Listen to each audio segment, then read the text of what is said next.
Buenas tardes, bienvenidos a nuestro programa 19 y en este programa vamos a hablar de la escuela rural.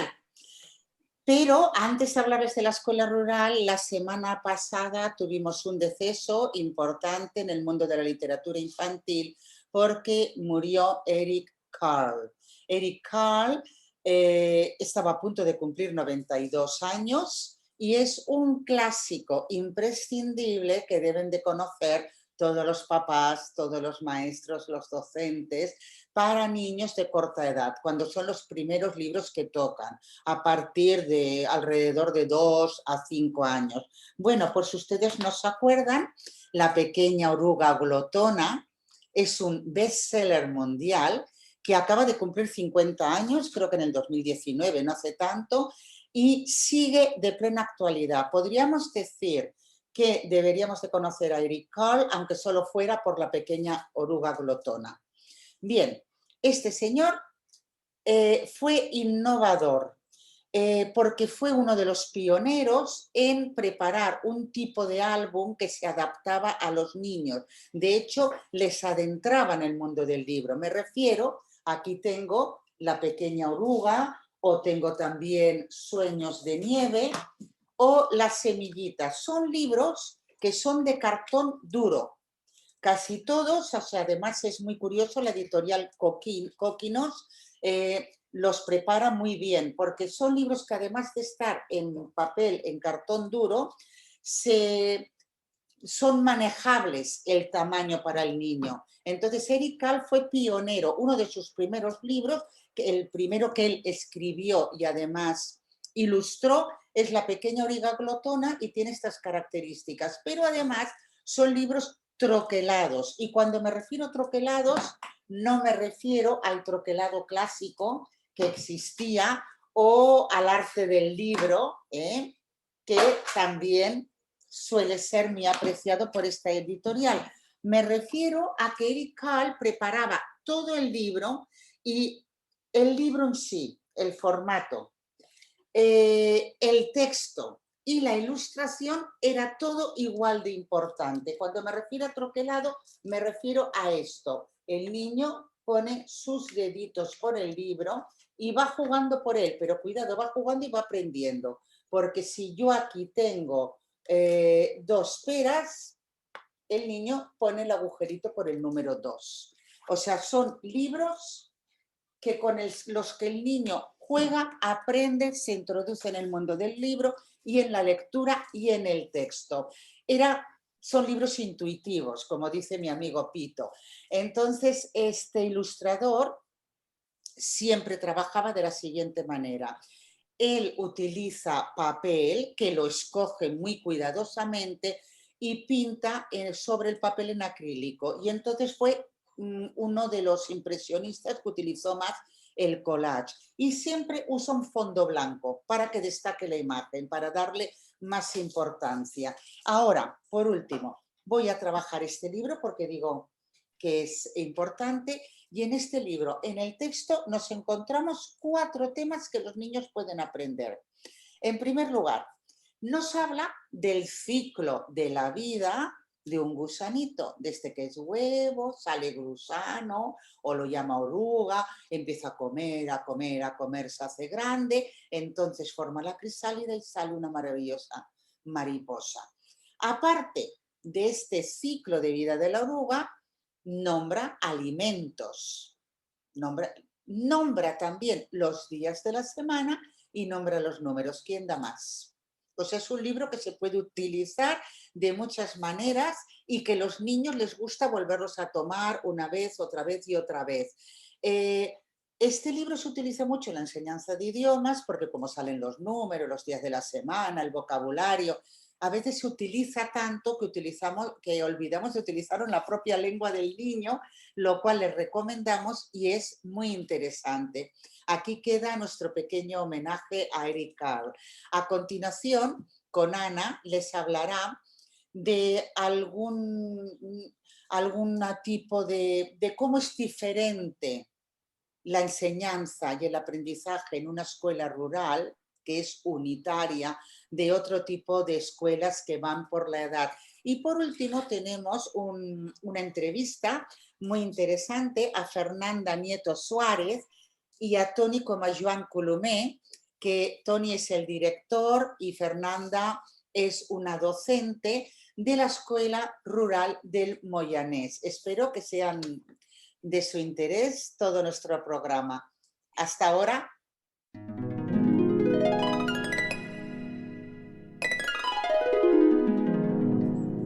Ana, ¿de qué vas a hablarnos hoy?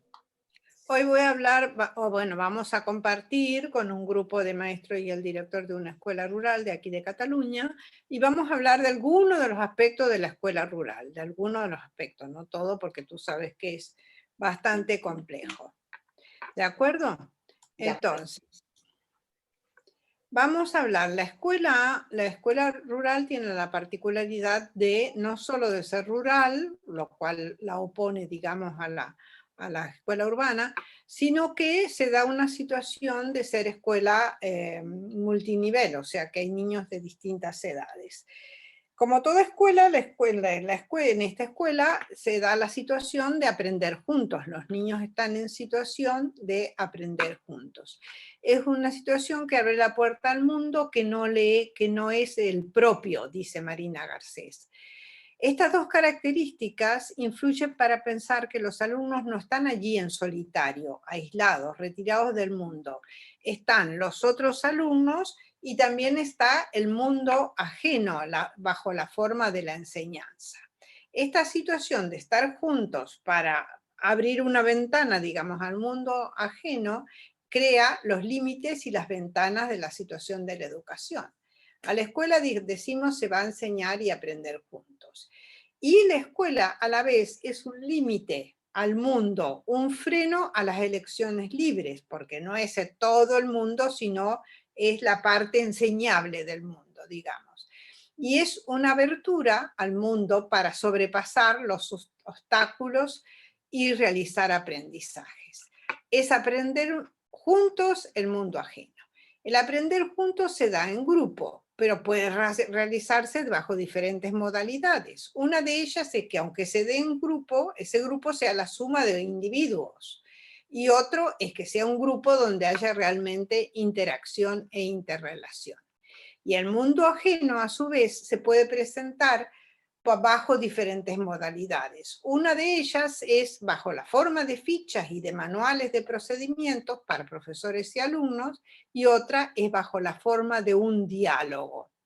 Ese diálogo no es un diálogo directo con la realidad inmediata, sino que es un diálogo segundo, llamamos. Es un diálogo mediado por el discurso de otros que lo han presentado en géneros, en libros, en textos, como objeto de estudio para la escuela. Es el diálogo sobre elementos que son enseñados en la escuela.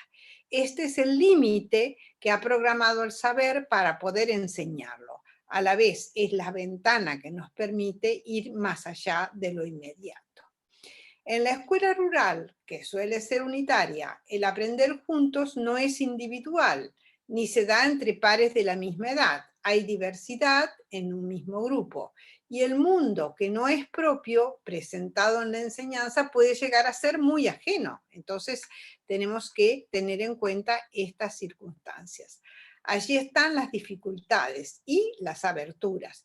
Dificultades de gestionar la heterogeneidad que puede llevar a un trabajo individualizado y en este sentido individual, lejos de ser una ventaja, es un inconveniente, puesto que solo se aprende en interacción. Pero ventaja de la diversidad, que es una oportunidad para el diálogo secundarizado por el discurso de los otros alumnos de diferentes edades. Un diálogo que habrá que preguntar cada vez que se produce ese diálogo al otro, ¿cómo lo sabes? ¿Lo has visto? ¿Lo has oído? ¿Te lo han dicho? ¿Lo has leído? Es decir, buscar las evidencias de las fuentes del conocimiento. En esta situación, el que sabe más no solo es la maestra o el maestro, sino también los otros alumnos. Es decir, un saber que está distribuido, lo que puede permitir en la situación de la escuela rural más actividad, más cooperación, participación y guía. Evidentemente, esa es una de las condiciones buenas de la escuela rural. Todo ello, con la forma modal del verbo, podría ser una de las condiciones buenas, porque como hemos comentado, también se puede organizar la enseñanza bajo la forma de fichas individuales, desde las más simples para los pequeños hasta las más complejas para los mayores. Pero como en otras circunstancias, todo esto depende del maestro o de la maestra. Eso es lo que quería decir Pili sobre el tema de la educación en estas circunstancias. Muchas gracias. Ahora pasamos a la entrevista que hemos citado antes. Hasta ahora.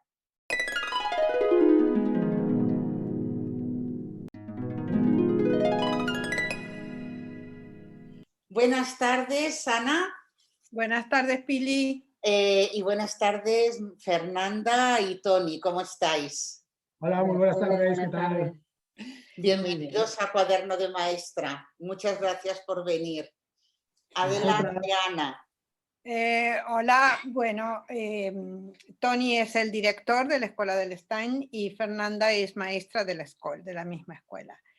Y querríamos hablar, es una escuela rural, querríamos primero que nos hicierais una descripción cuantitativa del tipo de cantidad de alumnos, tipo cuántos cursos, si hay alumnos extranjeros o todos son de la región, digamos las características culturales del ambiente, etcétera, etcétera. Esa es como primera cuestión. Luego queremos saber si hay divisiones en curso, qué tipo de divisiones hay, entonces eso también nos interesa porque es una escuela diferente. Nosotros estamos en el mundo urbano, entonces queremos saber qué pasa en el mundo rural. Luego queremos que habléis un poquito de currículum, si tenéis un currículum especial para escuelas rurales o es el currículum común de todas las escuelas de Cataluña. Luego, si el personal que tenéis de maestro también es un personal que está, digamos, adaptado a las condiciones de la escuela o es el personal que os toca por la lista. Y finalmente, vosotros sabéis que se habla mucho del éxito de las escuelas rurales, o sea que es una escuela que tiene, digamos, que no presenta grandes dificultades, sino que al contrario tiene muchas ventajas desde el punto de vista pedagógico, desde el punto de vista, digamos, de falta de fracaso y todo este tipo de cosas. Entonces querríamos saber un poco los motivos o cómo habéis reflexionado vosotros sobre este tipo, digamos, de situaciones. ¿Qué os parece? Vale, comenzamos con el aspecto cuantitativo. Mira, Ana y Pili, si os parece bien, vamos a hacer un poco de marco de escuelas rurales de toda Cataluña y después hablaremos, yo lo voy a hacer en el marco general y Fernando va a hablar de nuestra escuela en particular. ¿Os parece bien? De acuerdo, perfecto. Espectadores, mira, la estadística de los habitantes del pueblo del 2020 eran 408, pero lo que no sé es si vosotros tenéis únicamente niños del Stein o de otras zonas, pero bueno, ahora vamos a empezar y vamos a poner el marco. Exactamente. Mira, el marco de escuelas rurales de Cataluña han existido siempre, hasta el punto que el año pasado hicimos un proyecto para saber desde cuándo existía una escuela aquí en el pueblo nuestro. Y con la investigación de los alumnos y de una maestra, llegamos que hace más de 150 años que hay una escuela aquí, o sea que escuelas rurales hace mucho tiempo que existen. En Cataluña se regulariza lo que se llama escuelas rurales ahora mismo con la ley del 1988, 27 de julio de 1988, y es en 1990 que se regularizan y se crean y fundan las primeras CERs. CER es el acrónimo de zona escolar rural, de una zona escolar rural. En 1990 se fundan las primeras 15 zonas rurales de Cataluña, que quiere decir una CER es una agrupación de diferentes escuelas con un mismo objetivo curricular, compartiendo maestras y actividades, ¿de acuerdo? Ahora mismo, a fecha de 2020, hay 84 zonas escolares rurales en Cataluña, con un total de 267 escuelas. Estas escuelas pueden estar agrupadas en una CER o pueden ser únicas y trabajar ellas mismas por solo, en este caso. Dicho esto, la Escuela de las Tañes es un pueblo que hay, como hemos dicho, 400 aproximadamente, 400, entre 420 habitantes, y únicamente no vienen niños de nuestro pueblo. Vienen niños y niñas de pedanías de al lado y de alguna población de al lado, también de pueblos un poco hasta el punto de la capital. Nosotros estamos a 7 kilómetros de la capital y es la ciudad más grande, que es Moià, y también vienen alumnos de esta escuela. Si nos tuviéramos que nutrir de los alumnos del pueblo, seríamos 15, 20. Actualmente somos 40, que es lo que os va a contar ahora Fernanda, qué características tiene nuestra escuela. Mira, nosotros en este momento tenemos unos 40 alumnos, aunque sí que suele haber mucho movimiento, porque a veces unos se van, otros se integran en la escuela a medio curso, sí que hay cierto movimiento. Estamos agrupados en 3 grupos. Lo que pasa es que lo que no hemos comentado antes, que nosotros tenemos el P1 y P2 también incorporado en la escuela, con lo cual tenemos niños de 1 año y de 2 años. Y después P3, P4, P5 hasta sexto. Las agrupaciones son las siguientes. Tenemos P1 y P2 en un grupo, P3, P4 y P5 otro grupo al que llamamos pequeños, primero, segundo y tercero en grupo de medianos, cuarto, quinto y sexto en grupo de grandes. En las agrupaciones también no existe solo esta agrupación que utilizamos nosotros, que por las características de alumnos que tenemos, nos sirve muy bien agrupar 3 niveles en una misma aula. Claro. Pero otras escuelas rurales pueden tener agrupaciones cíclicas, por ciclos. Sí. Ciclo inicial, mediano y superior. Por ejemplo, es bastante común agruparse en ciclos en este caso. Sí. Y también es muy normal lo que hacemos nosotros, que es la característica de una escuela rural es trabajar con multiniveles. ¿Qué quiere decir multiniveles? Que en una misma aula haya más de un grupo, en este caso. Eso claro que está reconocido por todo el mundo, que es muy positivo, ya que cada alumno se nutre de otros alumnos, cada uno tiene su circuito para seguir caminando y no es el típico de poner una etiqueta, tú estás haciendo primero y vas a hacer solo esto en primero. Y se introducen, digamos, dinámicas muy interesantes entre los alumnos de las diferentes edades, ¿vale? Que eso enriquece mucho, la verdad.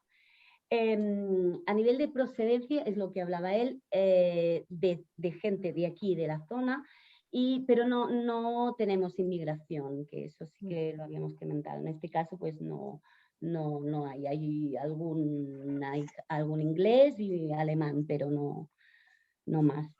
¿Qué más? Lo que sí tenemos como escuela son muchos alumnos de necesidad educativas especiales, ¿vale? Con lo cual eso digamos, dentro de la agrupación, por ejemplo, de primero, segundo y tercero, también hay otros niveles de primero, de segundo y de tercero. En realidad estamos trabajando con múltiples niveles, ¿vale? Y nos obliga también que nuestro trabajo sea muy preciso con cada uno de los diferentes niveles. Y la ventaja, digamos, es que podemos ayudar y tratar muy de cerca los diferentes casos y los diferentes niveles de los niños, ¿no? Si queréis, y nuestro tiempo, me imagino que tenemos un poquito de tiempo, ya nos avisaríais en todo caso, vamos a poner algunos ejemplos. Sí.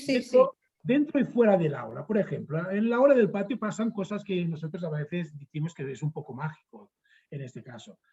Ahora mismo está pasando una cosa curiosa, que un chico de sexto, de 12 años, está tutorizando un niño de 1 año. ¿Qué pasa con el niño de 1 año? Ha cogido cariño a este chico, sea porque juega mucho a la pelota con él, ha casi aprendido a decir más rápido el nombre de ese niño que el de su madre. Y eso le da mucha rabia a su madre, en este caso.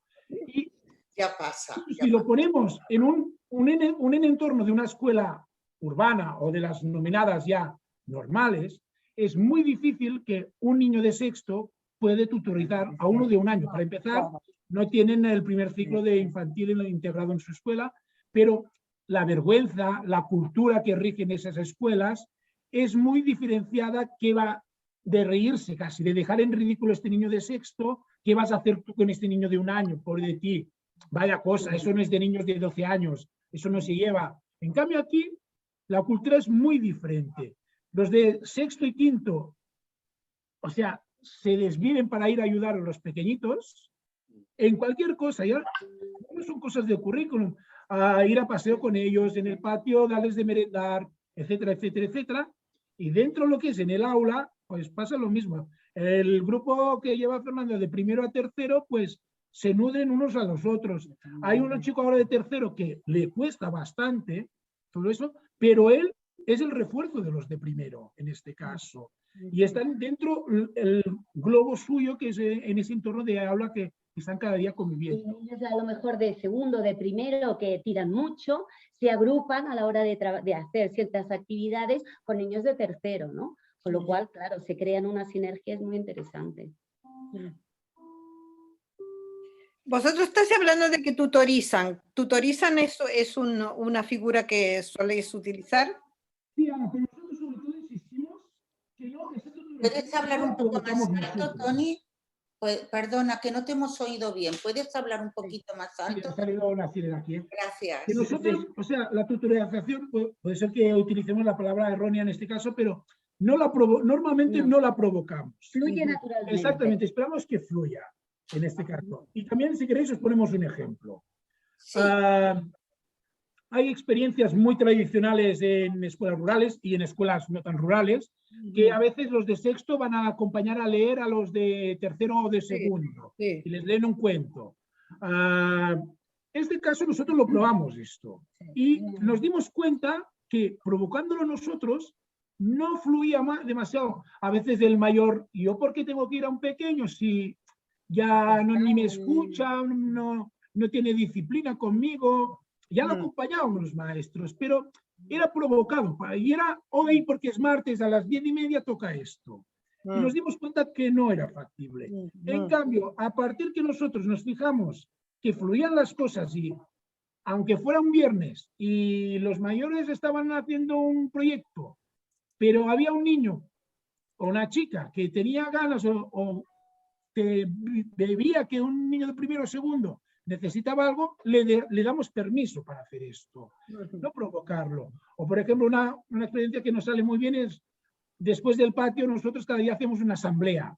En la asamblea se reúne toda la escuela, maestros y los 40 chicos y chicas.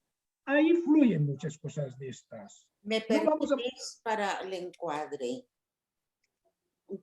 Bueno, son 408 habitantes y recibís alumnos, pues tanto del pueblo del Stein como de las pedanías, incluso pueden llegar alguno de Moyá, que es la capital de comarca. Entonces, habéis dicho que tenéis muchos niños. Para esta población tenéis 40 niños. Y decís que tenéis mucho de necesidades educativas especiales. Más o menos ya sabemos que eso es complejo. ¿Cuántos? Mira, estábamos alrededor de un 29%, me parece. Vale. Bueno, un 18% ya pasa, o sea, la gente, los que no estamos dedicados a la enseñanza, pero alrededor de un 29%. Y luego... Y esos son los que están con dictamen, los que tienen el papel. Sí. O sea, después hay otros que no lo tienen. Sí. Por eso digo que es complejo para los que estamos en educación. ¿Y cuántos maestros para estos 40 niños? Es curioso porque, o sea, en plantilla somos 5 maestros ahora mismo, pero también nos nutrimos de voluntarias. Este año, desgraciadamente, no podemos brindar a las familias que nos vengan a ayudar, pero había familias que nos venían a ayudar a leer con los chicos y chicas de primero a tercero. Hay voluntarios jubilados que también nos vienen a ayudar. Y después el Departamento de Educación aquí en Cataluña, con niños de necesidad educativa especial, da unas ciertas horas con niños con dictamen, que venga una veladora en este caso. Nosotros tenemos 25 horas de veladora y aparte el ayuntamiento nos paga 12 horas más.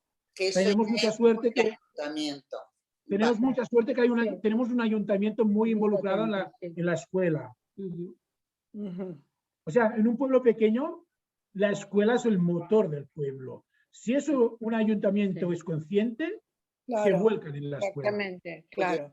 Vale, es que esto nos ayuda a encuadrar el trabajo que hacéis. Y bueno, sí. Bueno, habíamos dicho también otra pregunta con respecto al currículum. ¿El currículum cómo lo tenéis adaptado? ¿No lo tenéis adaptado? ¿Cómo Nosotros hacéis? trabajamos a partir del currículum del departamento. Lo que pasa es que, como decía antes, al tener múltiples niveles y al tener la posibilidad, claro, son grupos, yo tengo, por ejemplo, 14 alumnos de primero, segundo y tercero. Intentamos muchas veces ser 2 maestras en el aula, con lo cual también podemos crear una dinámica de trabajo que nos permite trabajar muy de manera individualizada. Por lo tanto, nosotras, gran parte de nuestro trabajo es adaptar casi individualmente en función de la necesidad de cada alumno lo que el currículum pide, ¿no? Con lo cual, por ejemplo, si hemos tenido este año pues, niños que han entrado de primero muy flojitos en la lectoescritura por el tema de la pandemia, etcétera, etcétera, etcétera, que quedaron el año pasado a medio proceso, nos hemos volcado y hemos ido diseñando cada niño un poco según la necesidad que tenían de trabajo. Por lo tanto, el currículum en general, evidentemente, hay unas metas generales que nos proponemos que cumplimos, pero después nos vamos ajustando según cada alumno y las necesidades de cada uno. Y la cantidad de niños nos permite hacer esto. Y el hecho de que a veces eso seamos 2 maestras en el aula. Vale, Realmente ¿puedes también, poner un ejemplo de esto que dices de adaptación a la lectura y escritura? Sí, por ejemplo, hay 2, 3 alumnos que no hacían cuando entraron ni correspondencia, sonidografía, con lo cual hemos preparado pues toda una serie de material y una serie de actividades para poder trabajar con este grupito de 2, 3 alumnos. Al mismo tiempo, con otros de primero que ya estaban más avanzados en este proceso, hacíamos otro tipo de actividades, mientras, por ejemplo, los de tercero y segundo les podíamos proponer, porque claro, vas trabajando simultáneamente, dejas Sí. un grupo haciendo una actividad autónoma y las maestras pues hacen el apoyo o en otros 2 grupos o en un solo grupo, ¿no? Entonces, a estos de primero adaptamos y hemos empezado, digamos, de mucho más atrás para poder ayudarlos a avanzar. Hemos trabajado mucho este año memoria visual, hemos hecho mucha gimnástica ocular para poder ayudar a la velocidad lectora. Bueno, todo este tipo de actividades ajustadas a cada uno de los niveles dentro de primero, dentro de segundo y dentro de tercero. Pero sobre todo, en primero nos hemos encontrado que, claro, los niños que han entrado primero venían de P5, que estaban en pleno proceso de lectoescritura, de aprendizaje de la lectoescritura, y el confinamiento realmente fue una interrupción importante, Sí, ¿no? a una edad en que la lectura les abre el Exacto, mundo, exacto, ahí, interrumpieron el ¡pam! proceso, incluso niños de primero que ya cogían una comprensión, una velocidad para segundo, aquí ha sido la pandemia terrible para todos. Yo Por quiero ejemplo, hacer dos preguntas. ¿Hay actividades conjuntas en tu curso, por ejemplo, en tu Sí, grupo? sí, sí, Fernanda? sí, sí, sí. Por ¿Cuáles son? ejemplo, en proyectos, por ejemplo. Los proyectos siempre lo hacemos en general. Buscamos el tema. Lo que pasa es que a la hora de trabajar sí que podemos hacer diferentes agrupaciones y cada agrupación, en función del nivel, hacen un tipo de actividad. Por ejemplo, hemos trabajado el universo, el grupo de tercero podía investigar sobre cuál es el peso de cada uno de nosotros en diferentes planetas según la gravedad de cada planeta, y los de primero investigaban otro tipo de cosas, tipo pues, los planetas que habían, cómo se movían, etcétera, etcétera, ¿no? Pero muchísimas veces sí que hacemos la actividad conjunta al mismo tiempo. Eso requiere, es verdad, que como maestra vas con un ritmo importante porque te mueves en diferentes grupos y es muy, muy, muy, muy, muy picado. Es muy picado, pero bueno, claro, si te gusta, te implicas mucho y sobre todo tiene que ser muy, muy dinámico, tiene que ser un ritmo bastante importante. sí, has hablado Hay Otra, dos- sí, otra pregunta que tenía. yo luego ¿Tenéis, también. Sí, empieza tú, Ana, porque aquí nos emocionamos, ¿eh? ¿tenéis biblioteca o en el pueblo hay biblioteca? Sí, porque Tenemos, has hablado de investigación de los alumnos, tendrán que ir a consultar. ¿Cómo va eso de la biblioteca escolar? A ver. Recursos eh, digitales o... a ver, no, digital no usamos. Esta biblioteca en la escuela que hay, bueno, una pequeña biblioteca, y después está el bibliobús que viene una vez por semana, aunque con la pandemia pues ha cambiado un poco, ¿eh? Y entonces bueno, este curso ha sido más difícil por el tema este, pero tenemos un bibliobús que viene una vez por semana y vamos todos los grupos, pedimos, ahí podemos pedir, aunque el libro no esté en el bibliobús, sí que lo podemos pedir y nos lo traen O sea, colabora la biblioteca pública. Sí. Colabora la biblioteca pública. Sí, Esto es sí, muy sí, importante, sí, sí.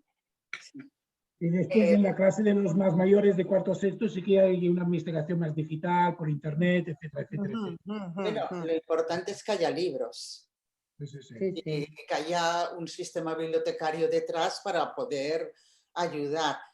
Yo tenía una pregunta para Tony. Sí, a ver. Los claustros, a ver, ¿cómo los hacéis? Sí. Mira. ¿Cómo lo organizas tú esto del claustro para mantener, bueno, que sois todos los que mantenéis la ilusión? A ver, pero seguro que muchos profesores, si nos escuchan, se lo están preguntando, ¿eh? Sí. Mira, Pili, antes de responderte tu pregunta, pensaba que puede ser que lo tendría que haber hecho al principio de la entrevista. Nosotros como escuela y pequeñita tenemos únicamente 3 objetivos, muy generales los 3 objetivos, ¿eh? Pero el primer objetivo, que para nosotros es el más importante, es que toda la comunidad educativa, empezando sobre todo por los maestros, que ya te estoy respondiendo un poquito, seamos felices. En el mundo hemos venido a buscar la felicidad. Yo sí que trabajo y tú trabajas y ella trabaja, pero trabajar para ser felices es la búsqueda esta eterna de la felicidad. Otra cosa es que en una escuela tiene que haber aprendizaje, por supuesto. El aprendizaje es todo de que estamos hablando ahora mismo. Y otra que es muy importante para nosotros y en la escuela rural es que ese aprendizaje traiga un plus a toda la comunidad educativa. En este caso nosotros es al pueblo máximo, comarca de aquí alrededor. O sea que muchos de los trabajos y proyectos, sobre todo del grupo de mayores, están encaminados a que sirvan para la comunidad. Te pongo un ejemplo. El año pasado hicimos, aquí hay un monasterio medieval muy importante, con un claustro muy importante, y por una feria que se organiza antes de Navidad, organizamos nosotros una visita turística guiada por los alumnos de cuarto, quinto y sexto, en catalán, en castellano y en inglés. Wow, ellos tuvieron que hacer la investigación con la chica que lleva el monasterio, con los libros de la Edad Media, hicieron reproducciones y con todo esto elaboraron estas visitas guiadas que por supuesto hicimos después pósters, propaganda, etcétera, etcétera, para que nos vinieran a visitar. Nosotros en nuestra escuela tampoco hay exámenes. El gran examen de la vida de estos chicos y chicas era que ese día, en este caso, se presentaron a la visita guiada en catalán, había más de 100 personas, en la de castellano había más o menos 60 personas y en la de inglés había unas 30 personas. Esto es un gran examen de la vida para ellos. Claro. Aquí se ha hecho expresión escrita, expresión oral, se trabaja. Nosotros estamos intentando trabajar conjuntamente, las tres lenguas. No hay tampoco, podemos hablar después de los horarios. Nosotros no tenemos una clase de catalán, otro de castellano y otro de inglés, sino que dentro de estos proyectos algunos se hacen en catalán y combinados con castellano e inglés, o algunos se hacen en castellano combinados con inglés, que es la vida misma. Ahora mismo nosotros estamos haciendo una entrevista en castellano porque se va a publicar a toda España y Sudamérica, puede ser, y si lo hiciéramos por público seguramente de Dinamarca o de Suecia, lo tendremos que intentar de hacer en inglés seguramente. Claro, claro. Esto es lo que estamos intentando que vayan adquiriendo a los chicos y chicas. Es para la comunidad. Oye, nosotras os pediremos luego que nos vayáis enviando, pero no ahora, sino otros cursos. Queremos seguir en contacto. Exactamente. Y si queréis, podemos también poner chicos y chicas que vayan contando ellos. Exactamente, eso sería fantástico. Es muy enriquecedor que lo decían ellos. Volviendo al tema del claustro, Pili. Aquí pasan cosas mágicas en esta escuela, es muy divertido. Fernanda y yo no nos conocíamos. Hace justamente 4 años que nos conocemos y la gente que nos vea tiene la sensación que hemos trabajado 20 años juntos, en este caso. Porque la mirada de vida y profesional es muy parecida. ¿Qué queremos decir en esto? Nosotros trabajamos con un claustro totalmente horizontal. Sí, a mí me toca hacer la figura de directora a veces y a Fernanda la de secretaria a veces, en este caso. Pero lo que intentamos es el equipo, formar un equipo. Eso es muy fácil contarlo y bastante difícil hacerlo. Pero si te sale bien, es la bomba después, en este caso. ¿De acuerdo? Es no creerse los roles. Nosotros no llevamos ninguna etiqueta aquí, es director, secretaria. E intentamos ser el máximo de... No, amigos tampoco tenemos que ser amigos, pero facilitar entornos y ambientes de amistad. O sea, está muy bien, lo que decía antes, está muy bien, todos tenemos que venir a trabajar y cuando se trabaja se tiene que trabajar en serio muy, con seriedad, con cosas y tener los objetivos muy claros de cada uno, qué tiene que hacer una escuela. Y eso quiere decir, un buen acompañamiento de la gente nueva, de la gente joven. Todo el mundo ha empezado una vez a la vida a trabajar en una escuela. A veces nosotros hemos vivido en una escuela que llegas nuevo, vente a la clase. No, tienes que hacer un buen acompañamiento, recibirlos bien a los maestros y maestras y a partir de aquí ir acompañándolos dentro del centro y fuera del centro. Ponemos el caso, si una chica viene de un sitio lejos, le tendrás que buscar un hotel, un hogar, tu casa le puedes ofrecer, en todo caso. Cuando ya nos conocemos un poquito más, facilitar espacios informales. Ir a tomar unas cañas, muy de moda en Madrid, por cierto, me imagino, y con envidia ahora mismo, pero ir a tomar unas cañas después de la escuela, una comida dentro del claustro. Y crear un vínculo. Y crear un vínculo es que ni la persona que tiene que ser director no la vea. Sí, es muy difícil que haya una... Exactamente. Bueno, sí, perdona, Tony. Sí. No, que no sea simplemente ese horario profesional, y en este caso nosotros después hemos hecho diferentes experiencias que es, trabajamos algunos sábados, son voluntarios, pero si la gente se encuentra a gusto en un sitio de trabajo, no le importa quedarse a trabajar con nosotros muchas más horas. Y eso es una cosa muy difícil, repito, de hacerlo, y me parece muy fácil. Pero bueno, es encontrarse bien, a gusto, crear un vínculo y casi, yo diría, y hablo por mí al menos, que ahora mis mejores amigos, aparte de toda la vida, son gente de mi claustro en este caso. Es que pasáis muchas horas. Bueno, estamos llegando al final de la entrevista que hemos, nosotras... Déjame que pregunte una cosa. Te lo iba a preguntar, Ana, si quieres. ¿Tenéis algún tipo de evaluación, PISA o algo por el estilo en la escuela o digo externa, no solo interna? Hay internas que hacemos nosotros propios mismos, que Fernando te las puedo contar, las que estamos haciendo ahora mismo. Estamos preparando la interna de final de curso. Fernando, sí. De pruebas internas hacemos de lengua, de comprensión lectora, de expresión escrita, de lectura y de matemáticas. Sí, y de mates, para tener una idea global. Aparte de la evaluación constante que vamos haciendo cada uno de los profesores. Aquí partimos de un histórico de otros cursos y se hacen unos nuevos indicadores de principio y final de curso. En este caso. Y después existen las externas, que en este año obligatoriamente son en sexto, que los pasaron la semana pasada, y los resultados nos los dan a finales de junio. Y hay ahora mismo una prueba de pilotos en diferentes centros. Nosotros no hemos entrado en esta prueba piloto de segundo de primaria en el Departamento de Educación de Cataluña. Departamento de Educación, vale. Y después... Sí, añadir algo, sí. Y después, por ejemplo, a nivel de evaluación, nosotros damos un boletín de evaluación de informe a las familias el primer trimestre, segundo y tercero. Nosotros, antes lo he dicho, nosotros no hacemos exámenes, no tienen nota, y no tienen ni nota ni lo que conocemos por un excelente, notable, bien, o un 5, un 6 o un 7, los padres y las madres y las familias ya no reciben este tipo de informe. Nosotros desde hace 1 año y medio, 2 casi ya, estamos trabajando para evolucionar este informe a las familias. Por ejemplo, el 25% lo escribe el propio chico o chica. Claro, Ya escribe ella. Tiene que hacer una reflexión sobre su propio aprendizaje, O sea, y valorar exactamente. dónde él encuentra que está, ¿no? Ya es un proceso que se hace dentro del aula con la tutora Mm. de cómo me ha ido este trimestre, qué objetivos. Nosotros estamos hablando mucho pues, desde ya P3, objetivos. ¿Por qué nos planteamos esta actividad? ¿Qué objetivo? Tenemos que eso es dar un sentido a todo lo que estamos haciendo en la escuela. No vale ya hacer por hacer, que está bien a veces. Hacer, Está bien. Pues el informe del 25% ya lo elabora el mismo chico o chica, el otro tanto por ciento elabora el maestro tutor o tutora que tienen, y después hay sitios de información en este boletín informativo.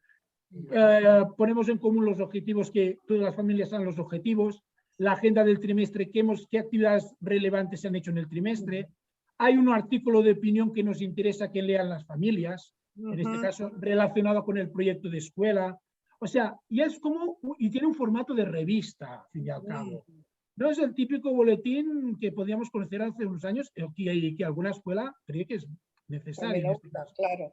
Nosotros queremos más el acompañamiento, que repito muchas veces esta palabra, acompañar al alumno y a la familia también, y que estén informados al máximo. Y allá, eso es muy fácil en una escuela pequeña, la comunicación es muy próxima, en este caso, y continua.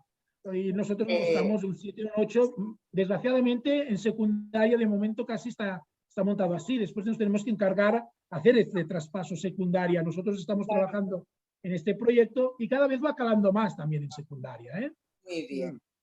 Bueno, antes de despedirnos, os queríamos pedir, ¿nos podéis enviar un modelo de informe sin nombre de alumno ni nada, o algún ejemplo, o algo antiguo? Pues tenemos una familia, o sea, no sois los primeros que nos lo pedís, y hablamos con una familia que también son educadores y les preguntamos, ¿podemos compartir el informe de vuestros hijos? Y nos dieron el permiso y lo vamos a hacer. Bueno, pero sin nombre, porque no se sabe. Bueno, pues muchas gracias por vuestra Muchas gracias por la participación. A vosotras. Muy interesante, muy diferente.